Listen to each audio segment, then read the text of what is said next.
Praise the lord. మన ప్రభును మన రక్షకుడైన యేసుక్రీస్తు వారి శ్రేష్టమైన ఉన్నతమైన నామంలో మీ అందరికీ మా హృదయపూర్వక వందనములు. ఈరోజు దేవుని వాక్యము, అందుకు యేసు నీ దేవుడైన ప్రభువును శోధింపవలదు అని చెప్పబడి ఉన్నదని వానికి ప్రత్యుత్తరం ఇచ్చెను. లూకా సువార్త 4వ అధ్యాయము 12వ వచనము. And Jesus answered him, it is said, you shall not put the Lord your God to the test. Gospel of Luke chapter 4 verse 12. ఈ రోజుకు గాను దయగల దేవుడు, కృపగల మన తండ్రి మనకు అనుగ్రహించిన వాక్య భాగమును బట్టి ధ్యానించుకుందాము. ప్రభునందు ప్రియమైన సహోదరి సహోదరులారా, దేవుడు సమస్తమును చేయగల శక్తి గలవాడు. ఆయన మనలను కాపాడగల సమర్థుడు.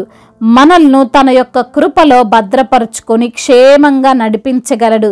ఆయన శక్తి సామర్థ్యములు మనము పరీక్షించే వారము కాదు. దేవుడు మనిషి కాదు. ఆయన ఒక ఆట బొమ్మ ఏమాత్రం కాదు. చాలామంది అన్యులు, కొంతమంది విశ్వాసులు కొన్నిసార్లు దేవుణ్ణి టెస్ట్ చేయాలనుకుంటారు. కానీ అది దేవునికి ఆయాసకరమైన పని. దేవుణ్ణి టెస్ట్ చేయడం ఏంటండి? ఆయన ఏమన్నా మార్కెట్లోకి వచ్చిన కొత్త ప్రోడక్టా? కాదు కదా. సాధారణంగా మార్కెట్లోకి ఏదైనా న్యూగా లాంచ్ అయితే దాని పర్ఫార్మెన్స్ ఎలా ఉందని టెస్ట్ చేస్తారు. అది బాగా పనిచేస్తుందా లేదా అని కనుక్కోవడానికి. ఒక కారు మార్కెట్లోకి రావాలంటే దానికి యాక్సిడెంట్ టెస్ట్ ఉంటుంది. మీకు తెలుసా? అది స్పీడ్గా వచ్చి దేన్నైనా తగిలితే ఎలా డ్యామేజ్ అవుతుంది, ఎంత డ్యామేజ్ అవుతుందని కంపెనీ వారు టెస్ట్ చేసి అది ఓకే అనుకున్నప్పుడు దానిని బయటికి తెస్తారు. ఒక అతనికి ఏదైనా ఫుడ్ ప్రోడక్ట్ కొంటున్నప్పుడు తప్పకుండా కొంచెమైనా టేస్ట్ చేసి బాగుందా లేదా అని చూసి కొంటాడు. అలాగే ఒకసారి ఏదో పాయిజన్ కొనే సందర్భంలో దాన్ని కూడా టేస్ట్ చేశాడంట.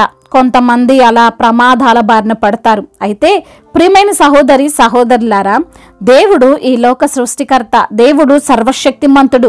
ఆయన ఈ భూమి పుట్టక ముందే, భూమికి పునాదులు వేయబడక ముందే ఉన్నవాడు. ఆయన అల్ఫా ఒమేగా అయినటువంటి దేవుడు. మొన్ననే ఆయన ఉద్భవించలేదు, లేదా కొత్తగా మార్కెట్లోకి వచ్చిన ప్రోడక్ట్ కాదు, లేదా ఏదైనా తినే పదార్థము అంతకన్నా కాదు.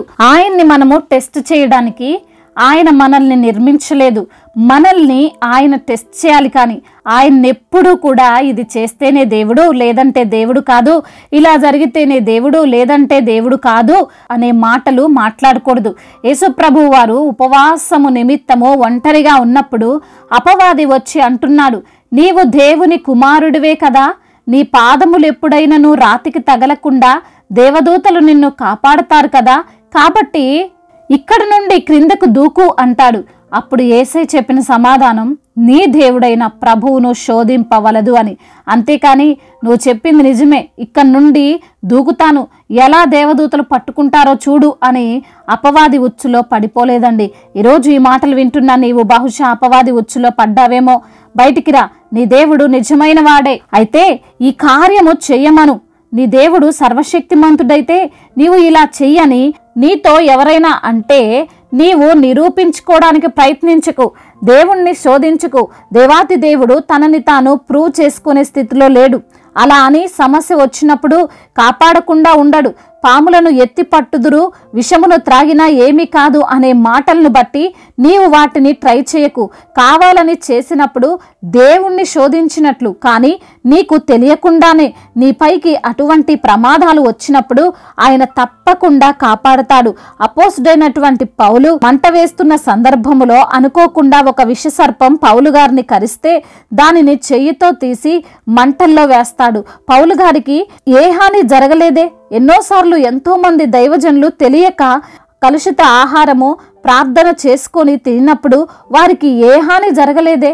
అంటే మనకు తెలియకుండా, మన ప్రమేయము లేకుండా సమస్య వచ్చినప్పుడు, మనం కావాలని చేయకుండా ఏదైనా ఇబ్బందుల్లో ఉన్నప్పుడు దేవుడు రక్షిస్తాడు.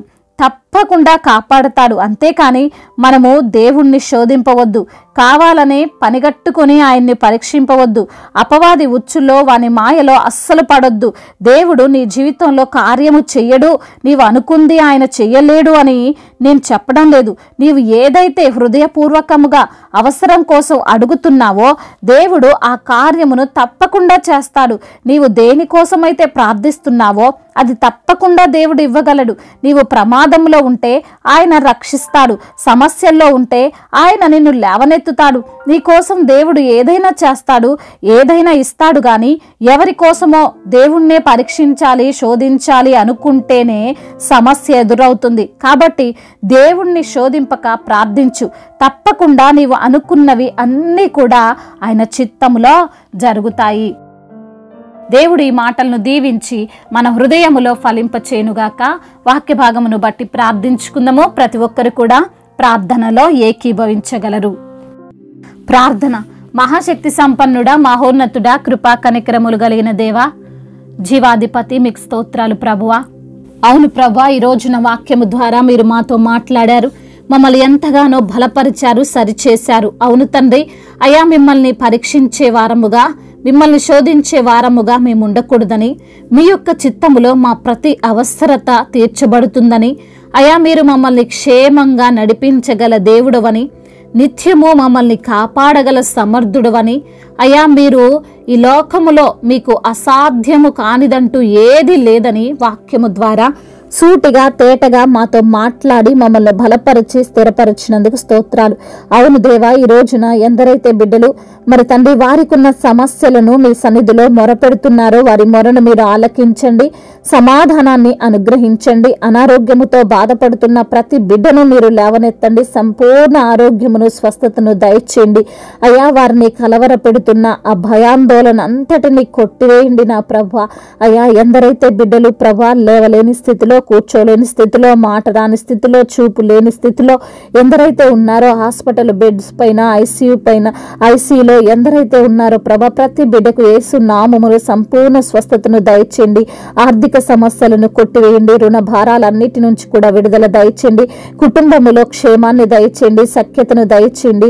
కుటుంబములో తండ్రి ఆ గలిబిలిని తీసివేయండి, అపవాది క్రియలను లయపరచండి. ముఖ్యంగా భార్యాభర్తల మధ్య ఉన్నటువంటి విభేదాలను తొలగించండి. వారి మధ్య అయా మరి తండ్రి ఏలుబడి చేస్తున్న అంధకార దురాత్మ శక్తులన్నిటిని యేసు నామములో లయపరచండి నా తండ్రి. చిన్న బిడ్డలందరికీ మీరు తోడుగా ఉండండి నా ప్రభువా. అయా బిడ్డలు స్కూల్కి వెళ్తుండగా వస్తుండగా తండ్రి అయా వారి యొక్క రాకపోకలలో తండ్రి మీరే వారికి తోడుగా ఉండండి. అయా మీ యొక్క దేవదూతల కావలిని వారికి దయచేయమని బ్రతిమిలాడుకుంటున్నాం. అదేవిధంగా నా ప్రభువా, యవన బిడ్డలందరి నిమిత్తము ప్రార్థిస్తున్నాం. యవన వయసులో మీ కాడిని మోసే భాగ్యము వారికి దయచేయండి నా తండ్రి. అవునయ్యా, మీ యందు భయభక్తులు కలిగినటువంటి జీవితం ప్రతి యవన బిడ్డకు దయచేయండి అయ్యా. అయా మీ యొక్క అయా తండ్రి బలమైనటువంటి చేతిలో వారు తండ్రి అయా బాణములుగా తండ్రి ప్రతి యవన బిడ్డను మీ కొరకు నిలవబెట్టుకోండి తండ్రి. రక్షణ లేని ప్రతి బిడ్డకు రక్షణ దయచేయండి తండ్రి. మారు మనసు లేని ప్రతి బిడ్డకు మారు మనసు దయచేయండి.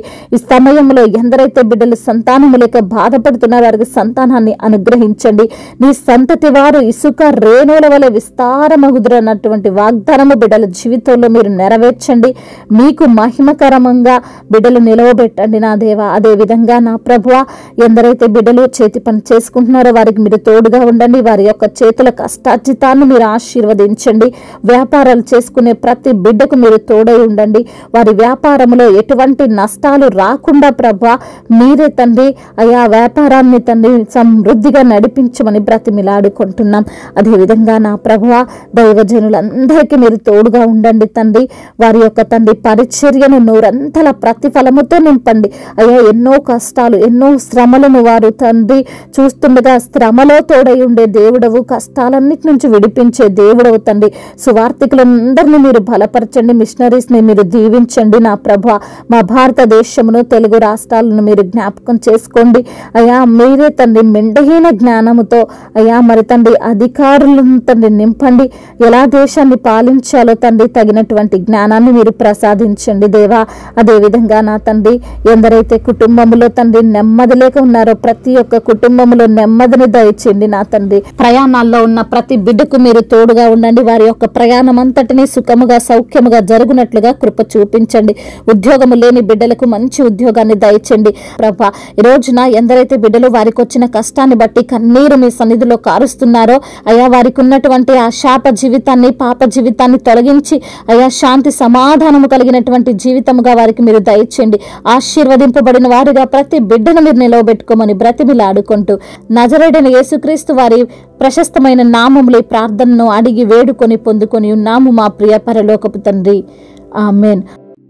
ఈరోజు పెళ్లి రోజు మరియు పుట్టినరోజు జరుపుకున్న వారందరినీ దేవుడు దీవించి సకల మేలులతో ఆశీర్వాదములతో కృపాక్షేమములతో శాంతి సమాధానముతో దేవుడు మిమ్మల్ని నింపునుగాక. మీ యొక్క ప్రార్థన అవసరతలను మాకు తెలియజేయగలరు. మీ కొరకు మేము తప్పక ప్రార్థిస్తాము. మొదటిసారిగా మన యొక్క ఆదరణ వాక్యం చూస్తున్నట్లయితే తప్పకుండా సబ్స్క్రైబ్ చేసుకోగలరు. ఈ వాక్యం మీకు ఆశీర్వాదకరంగా ఉండినట్లయితే అనేకులకు కూడా ఈ వాక్యాన్ని పంపి మీరు కూడా దేవుని యొక్క రాజ్య సువార్తలో పాలిభాగస్తులు కావాలని దేవుని పేరిట మనవి చేసుకుంటున్నాను. May God bless you all. దేవుడు మిమ్మల్ని దీవించి బలపరిచి స్థిరపరచునుగాక.